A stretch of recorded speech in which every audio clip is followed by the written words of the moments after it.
इसकी बात से मैं सहमत हुआ। तो आज डोमचांच में हिंदू हृदय सम्राट योगी आदित्यनाथ आए हैं और इनसे मिलने पूरा डोमचांच और आसपास के क्षेत्र से उठकर हजारों हजार की संख्या में सभी लोग आए हैं इनसे मिलने। हालांकि सच तो ये है कि योगी आदित्यनाथ के लोग दीवाने हैं ना, यह भीड़ योगी आदित्यनाथ का है। यह जो भीड़ है वो कहीं ना कहीं योगी आदित्यनाथ का है, उससे मिलने सभी लोग जो है तो यहाँ पे आए हैं। विशेष रिपोर्टिंग इनके संबोधन के बाद आपसे किया जाएगा। तब तक हम लोग डायरेक्ट लाइव में देखते हैं योगी आदित्यनाथ जी के भाषण को। जोहार। आज योगी आदित्यनाथ के डोमचांच में कार्यक्रम में हमारे बीच में है सनातन प्रहरी राष्ट्रीय स्वयंसेवक संघ के पुराने कर्मठ सेवक अखिल भारत हिंदू महासभा के प्रदेश स्तर के नेता पवन कुमार गोस्वामी जी, आपका स्वागत है। आज आप यहाँ पर योगी आदित्यनाथ जी के लिए आए थे कि भाजपा के लिए? पहला सवाल। स्वतंत्र वीरों के इस पावन भूमि डोमचांच में मैं उनका हृदय से स्वागत करता हूं। मेरी यहाँ उपस्थिति कोई राजनीतिक उपस्थिति नहीं थी, क्योंकि वो एक धर्म के लिए, धर्म रक्षक के लिए, सनातन प्रहरी के लिए और अपनी संस्कृति और संस्कारों को रक्षा के लिए वो एक पूरे भारतवर्ष में अग्रणीय सेना नायक है। मैं भी उनका बहुत बड़ा अनुयायी हूँ, भक्त हूँ। उनके आदर्शों पे जो राष्ट्रहित के लिए बातें होती है, उनके आदर्शों पे चलने का, उनके जैसा करने का ऐसा मेरा प्रयास रहता है कि जो हिंदू हित धर्म की बात करती है वो अपना है, जो सनातन रक्षार्थ की बात करती है वो अपना है। कार्यक्रम राजनीतिक था जी जी, लेकिन एक ऐसे व्यक्ति को बुलाया गया है जो पूरे भारत नहीं पूरे विश्व पे जिनका विशेष प्रभाव है। जी जी जी। आप यहाँ पे किस प्रकार से देखते हैं? एक तरफ कोडरमा जो है सो कहीं ना कहीं बीजेपी का गढ़ है, जिसमें लगातार 10 से 11 बार लोकसभा सदस्य होने के बावजूद और कोडरमा में 2 बार लगातार नीरज यादव विधायक के रूप में होने के बावजूद ऐसे नेताओं को, क्योंकि अभी तो आरंभ है जी, शुरुआत योगी आदित्यनाथ जी से हुआ है, हेमंता बिश्व शर्मा कैंप किए हुए हैं, स्वयं सेंट्रल मिनिस्टर अन्नपूर्णा देवी जी कमान संभाले हुए हैं, शिवराज सिंह चौहान जी हैं, कल 2 दिन पहले अमित शाह जी बरकट्ठा से होकर के गए हैं। तो ये बताने के लिए काफी है कि कहीं ना कहीं भाजपा के पास नेताओं की पावर की कमी नहीं है, जिसका उपयोग कर आम जनता को बरगला कर वोट लेने में वो सफल होती है। आप इस पर क्या कहेंगे? जी, मैं तो सर्वप्रथम आपको पूर्व में भी बताया कि मेरी उपस्थिति यहाँ कोई राजनीतिक नहीं है और ना मैं राजनीतिक विषयों पे किसी भी तरह का टिक्का टिप्पणी करना पसंद करूंगा। मेरा जो विषय है वो केवल और केवल सनातनार्थ है। हिंदू हृदय सम्राट की जो ओजस्वी ओज है, उस ओज की कुछ प्राप्ति के लिए मैं यहाँ आया हुआ था। कोडरमा क्षेत्र में विकास होना चाहिए और विकास की राजनीति होना चाहिए। कि डोमचांच का जो पहचान है, जो एक वैश्विक पहचान है अबरख को लेकर के, उसका पुनः स्थापना होना अनिवार्य है। और साथ ही जो एक डोमचांच हमारे क्षेत्र में जो मायका का जब कालखंड था, जब मायका का अबरख का स्वर्ण युग था, उस समय पूरे विश्व की राजधानी डोमचांच को माना जाता था, मायका को। तो मैं निवेदन करूंगा सभी से, और इसमें जितने भी राज्य स्तर के लोग हैं, केंद्रीय कमेटी के लोग हैं, मैं उन सभी लोगों से निवेदन करूंगा कि डोमचांच में जो अबरख की भूली बिसरी बातें हो गई है उन्हें पुनर्स्थापित किया जाए। चलिए, जैसा कि पवन गोस्वामी जी आज यहाँ योगी आदित्यनाथ जी के लिए आए थे और इनके केवल और केवल योगी आदित्यनाथ जी के लिए, इसमें हजारों की संख्या में जो लोग हैं, ऐसा बातचीत से पता चलता है। ये जो भीड़ थी योगी आदित्यनाथ जी के लिए था। अभी कोडरमा सस्पेंस बना हुआ है। निश्चित रूप से योगी आदित्यनाथ जी के स्वागत में पूरा डोमचांच और इसके आसपास के सभी लोग आए थे। और नेताजी मेरा काम है बात करना, आप कार्यकर्ता हैं, निश्चित रूप से आप अपना बात रखें। सही गलत बात रखिए ना, सही बोलिए ना। आप अपना वीडियो इधर आइए, इधर आइए। अब कोई नहीं होगा, कुछ नहीं होगा, कुछ नहीं होगा। अब शुरुआत करते हैं हम लोग सवाल से, कर सकते हैं जी? आप लोग तैयार है जवाब? बोले जय श्री राम। ठीक है, आपका नाम क्या हुआ? मेरा नाम नितेश ठाकुर हुआ, मैं एक आम नागरिक हूँ। चलिए, एक मेरा सवाल है जी। कोडरमा लोकसभा में 10 से 11 बार आपके एमपी लगातार बने हैं भारतीय जनता पार्टी के। जी। कोडरमा विधानसभा में 2 बार आपके नीरज यादव मंत्री भी रहे हैं, विधायक भी रहे हैं, ठीक है। उसके बावजूद यहाँ पे चूंकि त्योहारों का समय है, व्यस्तता लोगों में है, समय आपके पास भी कम था चुनाव में, उसके बाद अपने काम को ना गिनाना और योगी आदित्यनाथ जी जैसे जो विश्व प्रसिद्ध नेता हैं उनको बुला करके भीड़ बुलाना, इसको आप कहाँ तक सही मानते हैं? नहीं, एक सेकंड, आपको बोलना जवाब ये नहीं है। सवाल के जवाब देना। सर्वप्रथम मैं आपको एक चीज आपको मैं आगाह कर देना चाहता हूँ कि योगी जी के जाने के पूर्व ही कुर्सी छोड़ के भाग चले गए, ये बिल्कुल गलत है। बिल्कुल गलत है। योगी जी जब उड़ान भरे तभी लोग कुर्सी छोड़े जी।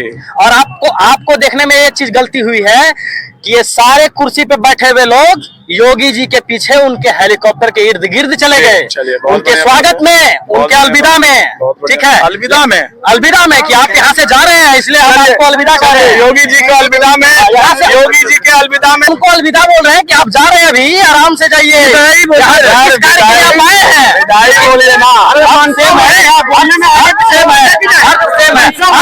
आप विदाई कर सकते हैं।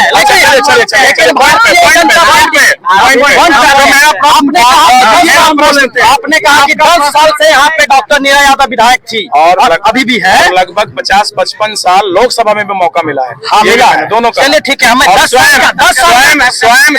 साल का स्वयं आदरणीय नीरा यादव जी, सुनिए आप विशेष कुछ ना सुनिए ना मेरी बात को। देखिए, बहुत ज्यादा बोलने से फायदा है, कट हो जाएगा कम टाइम में। नहीं इनका मेरा नाम टुकलाल यादव है। कहाँ से है? मैं नावाड़ी, खतमी नावाड़ी के हूँ। खिसमी से जी। मरकच्चो जी। हाँ, तो चचा हमारा वही प्रश्न जो इनसे जवाब नहीं मिला, मेरा आप ही से है कि 10 से 11 बार यहाँ पे लोकसभा भारतीय जनता पार्टी का रहा है जी, ठीक है जी। 24 साल में 18 साल भारतीय जनता पार्टी का सरकार रहा है जी, झारखंड में जी। 2 बार लगातार आपके विधायक यहाँ पे रहे हैं, ठीक है, नीरा यादव जी। और उससे पूर्व वो जो है सो आपके अन्नपूर्णा जी मंत्री भी रहे हैं नीरा यादव जी। मेरा कहना शिक्षा है मंत्री। परसों 2 दिन पहले अमित शाह जी गए हैं बरकट्ठा से, हेमंता बिस्वा शर्मा तिलैया तक मीटिंग ले चुके हैं, शिवराज सिंह चौहान जी कैंप किए हुए हैं, है ना जी। भाजपा का इतना मजबूत कुनबा आपके साथ है, आपका लगातार इस क्षेत्र में अपना प्रभाव है, जनाधार है, उसके बावजूद योगी आदित्यनाथ जैसे व्यक्ति को यहाँ पे ला करके ये जो भीड़ बुला करके अपनी बातों को रख रहे हैं विधायक, तो क्या ये सही है? मैं आपसे जानना चाहता हूँ। भीड़ बुलाना नहीं है, ये लोग अपना देश के लिए जीना मरना समझते हैं। हमारा देश कैसे चौमुखी विकास हो, हमारा जनता कैसे जागृत हो, हमारा यहाँ भाजपा कैसे मजबूत हो, भाई भूख और भ्रष्टाचार मिटाया है। आज जहाँ भी ये सरकार बनी है पूरा भाई भू चौमुखी विकास हुआ है, और जो भी आज हमारे भाजपा ने बोला है इस क्षेत्र के वो दिया है। और दूसरा पार्टी जो है रोजी डोमचांच को क्या मिला है? बहुत कुछ मिला है।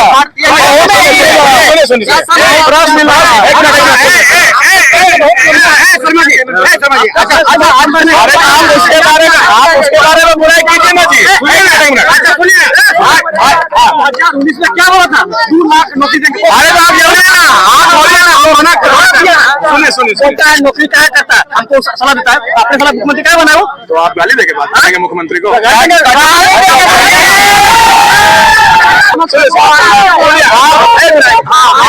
मानते हैं कि आप अपने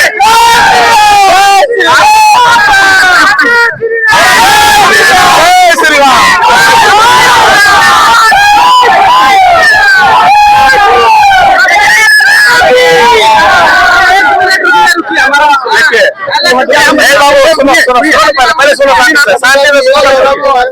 शांति से सुनो, एग्रेसिव क्या हो रहा है? आप जो है ना ऐसे गलत नहीं बोलिए। एक मिनट सुनिए। कोडरमा के लिए अब अमित शाह अनाउंसमेंट किए हैं कि 500 करोड़ का यहाँ पे माइंस में इन्वेस्ट करेंगे। ये आप बता दीजिए कि मतलब ये बीजेपी का अनाउंस किया है। हम चाहते हैं कि और भी दूसरा पार्टी कुछ अनाउंस करे, कोई कुछ अनाउंस कर ही नहीं रहा है कोडरमा के लिए। बिल्कुल, तो इसे सही कैसे डेवलपमेंट होगा? देखिए, आप यही है ना कि आप गिना रहे हैं, एक मिनट बात समझिए। हाँ। आप गिनाए कि अमित शाह जी ने अनाउंसमेंट, ठीक है, अनाउंस किया है। हाँ। मेरा कहना यह है कि जहाँ पे सुनिए, हाँ, बोलिए। जिस कोडरमा ने भाजपा का 2 सीट जब हुआ करता था, उस समय एक कोडरमा और एक लखनऊ या बाकी अन्य कहीं पूरे भारत में कोडरमा इतना इंपॉर्टेंट सीट है। 11 बार आपको एमपी दिया, 2 बार आपको विधायक हम कोडरमा जहाँ बैठे हैं, उसके बाद भी यहाँ पे गर्त है। ठीक है, आप मुख्यमंत्री को जितना बोलना है बोलिए, लेकिन क्या ये विधायक और एमपी जो यहाँ पे हैं उनका कोई दायित्व नहीं है? तो क्या नहीं किया? सुनिए, अभी इनसे बात हो रहा है, अभी आपसे अभी ये जो स्कूल है ना, एक मिनट सुनिए, आपसे सब सवाल नहीं आप नहीं दे पाए, अब इनसे ले रहे हैं। आप सवाल पूछे नहीं ढंग से। आप ये जो स्कूल है, सुनिए, ये जो कॉलेज है, हम अभी आपका बात। अच्छा ये कॉलेज आप देख रहे हैं? कॉलेज नहीं, आप अभी नहीं क्या देखिएगा बोले कि कॉलेज, 35 साल तक राज किया? कॉलेज नहीं देखिएगा, हमको बताइए। कॉलेज बगल का कॉलेज है, इसको यहाँ पे कॉलेज, ये कॉलेज के साथ साथ चौकनाड़ी का भी कॉलेज है।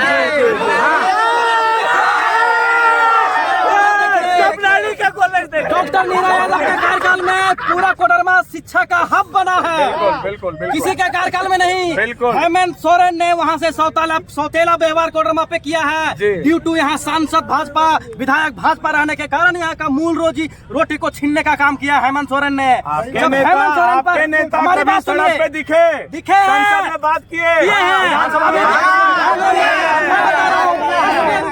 आपको आज नहीं होगा। ये जो बंदोबस्ती जमीन पर जो क्रेशर मजदूरों और क्रेशर मालिकों को जो लाइसेंस देने का जो सबसे पहला सवाल उठाया गया था, वो डॉक्टर नीरा यादव का सदन में ही उठा था। उसके बाद आपको बता दे रहे हैं, ये दोहरी नीति जो कोडरमा में चलाई जा रही है, वोट कटने की, उसका नहीं चलने वाला है। भाजपा के लोग, भाजपा के कार्यकर्ता एक मुश्त होकर और दृढ़ होकर वोटिंग करेंगे। चलिए नहीं चलेगा। ये मैं बता दे रहा हूँ, कान खोल के सुन ले आप लोग। एक मिनट, अब आपका हो गया जी, हो गया। किसी और को मौका दीजिएगा। वीडियो कटअप नहीं कीजिएगा। अरे वो काम आपका, विकास का मुद्दा अगर हमारे बीच में माथाडी से कुसुम कुमारी हैं, जो लगातार आध्यात्मिक यात्रा को करके चर्चा में रहती हैं। ये अभी देवघर भी गई, कृष्ण कन्हैया के नगरी भी गई, रांची भी गई और कई जगह पे जा करके अपने आध्यात्मिक जागृति को हमेशा करती है। गौ सेवा की सीधा प्रश्न है ना, सीधा बात होना चाहिए, नो बकवास।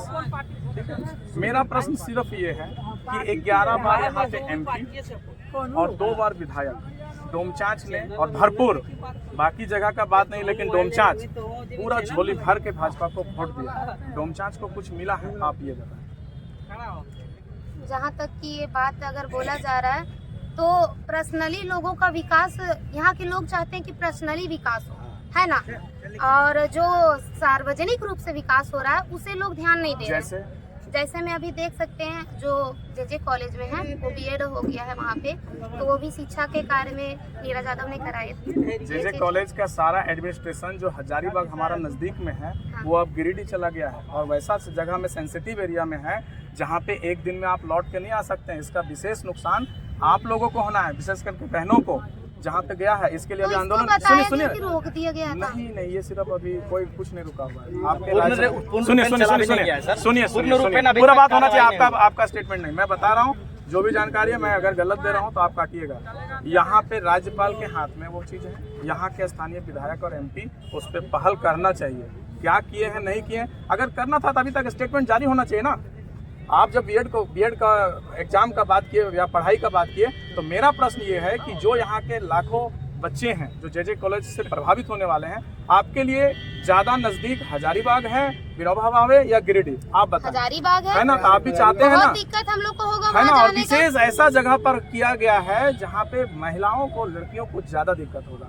लड़के तो चले जाएंगे, रात में कहीं रह भी जाएंगे, लेकिन जो डिस्टेंस है जिसका, हाँ। एक बात और बोलेंगे कि मोदी जी के चक्कर में बहुत लोग जीत जाते हैं। अभी हम इस बात को आगे जाए या ना जाए, लेकिन हम बोल देते हैं, हम चाहे थे हजारीबाग में भी डायरेक्ट मेरे मोदी जी तक ये बात पहुंचे, क्योंकि यहाँ की जो नेता लोग हैं वो पूरा पर्सनली वहाँ तक पहुँचता नहीं। ये चीज है ना, अगर हम अभी आवाज उठा रहे हैं तो हमें दाब दिया जाएगा, यहाँ के लोग ही दाबेंगे। ये चाहेंगे नहीं कि इनका आवाज आगे तक जाए। तो आप ऐसा मानते हैं ना कि कुछ प्रभावशाली नेतृत्व के कारण, मोदी जी हो गए, योगी जी हो गए, शाह जी हो गए, इनके कारण वास्तविक जो मुद्दे हैं वो दब जाते हैं? बिल्कुल दब जाते हैं, मानते हैं ना? जरूर। क्योंकि जो जेन्युइन मुद्दा है यहाँ का, रोजगार, जमीन का स्वास्थ्य, जो शिक्षा। मुद्दा है, स्वास्थ्य, शिक्षा, रोजगार का जो बात है, वो कहीं ना कहीं ऐसे प्रभावशाली नेतृत्व के कारण दब जाता है। वही बात मैं यहाँ कह रहा हूँ। मेरा कोई विरोध नहीं है कोई विरोध भाजपा से। अगर विरोध रहता तो मैं आपके बीच आकर के रिपोर्टिंग नहीं करता, है ना? तो आपको समझना होगा। लेकिन मेरा काम क्या है, सच को सामने रखना। और सच मैंने ये प्रश्न किया कि क्या डोमचांच के लोग जो भर भर के अपना वोट दिए हैं, उसके बदले में एक इंडस्ट्री यहाँ पे नहीं होना चाहिए? बिल्कुल होना चाहिए। होना चाहिए ना? बिल्कुल होना क्या चाहिए। यहाँ पे डोमचांच क्षेत्र में, पुरनाडी मेरा बगल में है, जहाँ लाखों लोग किसानी से बिहार को प्रभावित करते हैं, तो क्या उनके लिए एग्रीकल्चर फार्म व्यवस्था नहीं होना चाहिए? खाद बीज का व्यवस्था नहीं होना चाहिए? जब सुनिए, अभी पहला प्रश्न होने दीजिए। नहीं, सुनिए, जो माइका सुनिए, जो माइका सुनिए, जो माइका नहीं, आप सुनिए, मेरा प्रश्न आप दे दीजिएगा। आप प्रश्न मेरा होने दीजिए। नहीं, अच्छा,